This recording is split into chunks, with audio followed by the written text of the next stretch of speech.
So I think this is a difficult one because there's been a very long period of time in the literature, in psychological research, criminological research, sociological research, where people have tried to pin down the reason,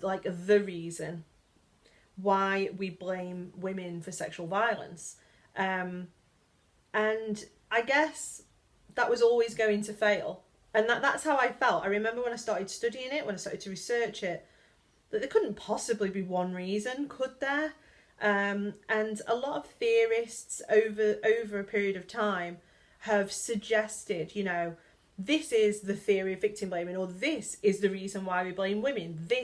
And maybe one person said it's misogyny. Maybe one person said, well, actually, it's a cognitive bias in the brain. And then maybe one person said, well, actually, it's social issues around justice. Well, actually, it's this thing about having empathy for people who are similar to us or different from us, in-group, out-group type stuff.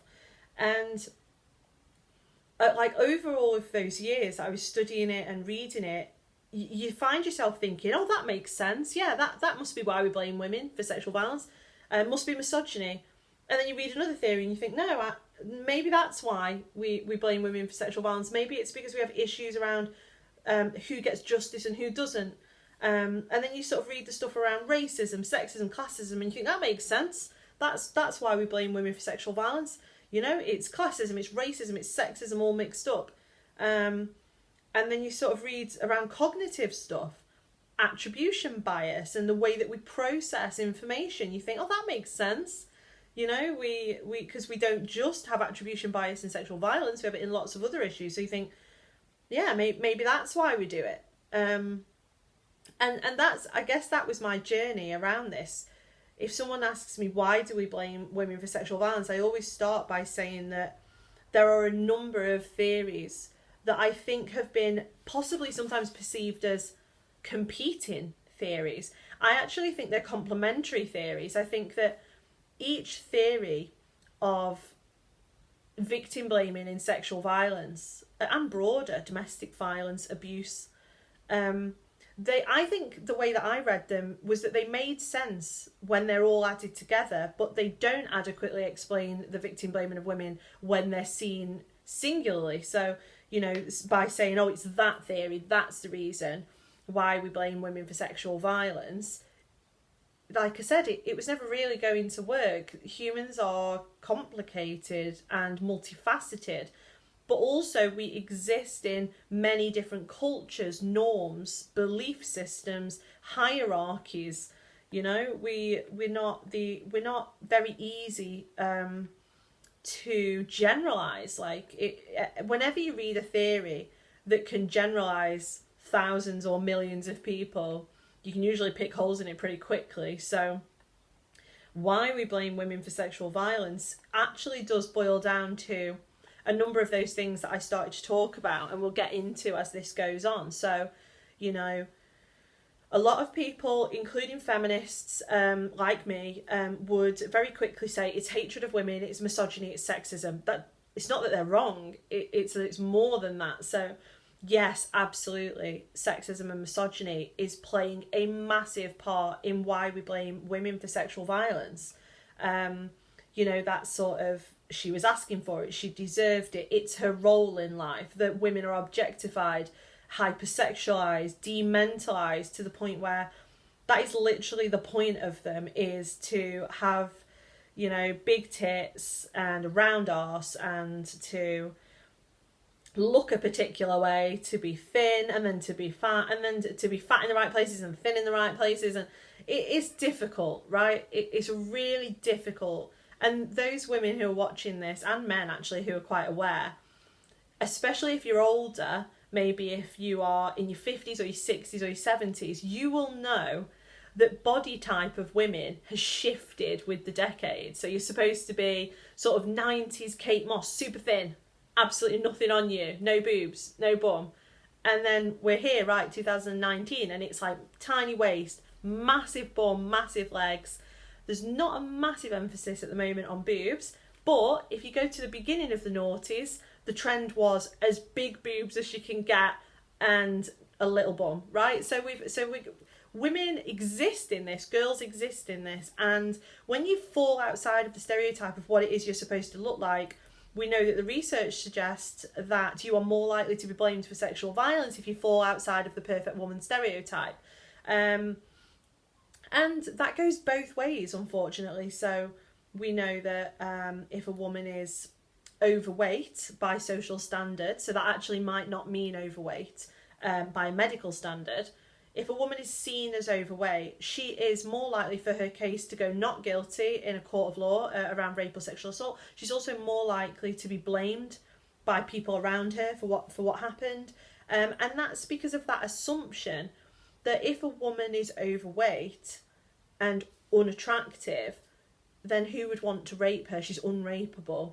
And therefore, two things. Either one, she's lying and it never happened, or two, she did something to lead that person on. And that's extremely damaging. We also have some assumptions around who gets raped and who doesn't get raped, or who is a victim of abuse and who isn't a victim of abuse. It's actually quite damaging. So there really isn't a social narrative on, let's say, for example, people with disabilities being raped or abused. And that's because in this sort of taboo society, nobody thinks that would be happening to a group of people with a disability, whether that's a physical disability or a learning disability. So they're like missing out of the narrative completely. And we're going to get into personal sort of individual differences as the module goes on anyway.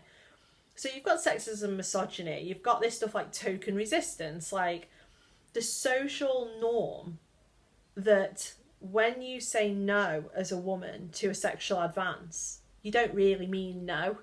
You mean maybe later, or try harder, or ask me again, or I do want to have sex with you, but I don't want to look easy. I don't want to look like a slag. And so the issue with that is that token resistance is very heavily embedded into society as a normal thing, that women are supposed to resist, pretend to resist, to make themselves look more appealing by saying no.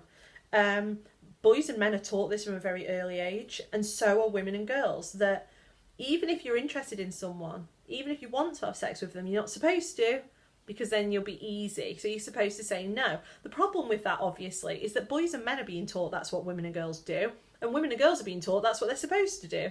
So token resistance is playing into victim blaming, because that's where you get the narrative from of, well, she didn't say no, or, well, she wanted it really. That's where that's coming from. It's coming from token resistance, which is a misogynistic sort of facet of society around women's assertiveness around sex, that I guess if their role in society is to have sex with them, then how do they really say no? How can they say no and for the other person to take that seriously? Then you've got social theories and cognitive theories. I mean, we've got Melvin Lerner's belief in a just world, which I'm going to cover in a separate video because it's so interesting and so complicated. But belief in a just world is an amazing piece of work as a theory, because it has been found in almost every country, every religion, every culture, every language in the world. So there is definitely some sort of collective belief that we live in a just and fair world, and that if bad things happen to you, that's because you're a bad person, and if good things happen to you, it's because you're a good person. So belief in a just world, briefly, before I go into it in the other video, is the concept that bad things will only happen to you if you're a bad person. And obviously you can probably already think how that's going to play out in victim blaming. The fact that, well, the reason you were raped is because you're a bad person, or because you did something to deserve it, you know, and that good people who live good lives, who don't do anything to deserve it, won't be raped, won't be abused because of this balanced, just world. Then you've got the attribution stuff around the way that we hold our biases around how we attribute causal reasoning to events. Like, how do we make sense of why something happens to us, especially negative events? How do how do we come to terms with why something happened to us? Maybe why we were attacked in the street, or why our house was burgled, or why we were raped, or why we were abused as a child. And that's even more complicated if it didn't happen to other people. So I've worked with a lot of people who say to me things like, why me? Because there was 5 of us growing up and the abuser only targeted me, but I was always with my brothers and sisters, but it was only ever me. That's very, very common to come across that sort of why. What is the reason for why this happened to me? And humans are always searching for reason. That's, you know, it's a strength and a flaw. We're always searching for reason and meaning in everything. And actually, when it comes to attribution in victim blaming, what that causes is also the observer, so the third person who's you know, working on this case or helping you, or is a carer or a parent, they're looking for a reason as well. They're looking for a reason why this happened to you. So this is really difficult because attribution bias suggests that when something happens to us, we blame external forces. But when something happens to other people, we blame internal issues with that person. So that might be, it's argued that that's why we blame internal reasons for why victims are raped or sexually abused. But the reality is, attribution bias doesn't often hold up very well in abuse, violence and trauma. Because if victims of these things truly did blame external forces for what happened to them, you wouldn't see self-blame. What you would see is someone sat in front of you saying, well, none of this is my fault. I didn't do anything to deserve this, did I? I can't control what perpetrators do. It's not my fault they're an abuser. And that's a very rare narrative. It is, in 10 years, I think I've maybe come across that once or twice, where someone, and they mean it, where they're literally sat in front of you saying, none of this is my fault. I didn't ask to get raped. I can go out wearing what I want. This should never have happened to me. That's rare. Actually, what you'll find is more common is self-blame, self-depreciation, self-questioning, self-doubt. That's very, very common. So more likely for people to sit in front of us and say, could it have been this? Could it have been what I wore? Could it have been the way I spoke? Did I flirt too much? You know, why was I even there in the first place? You know, maybe I wasn't assertive enough.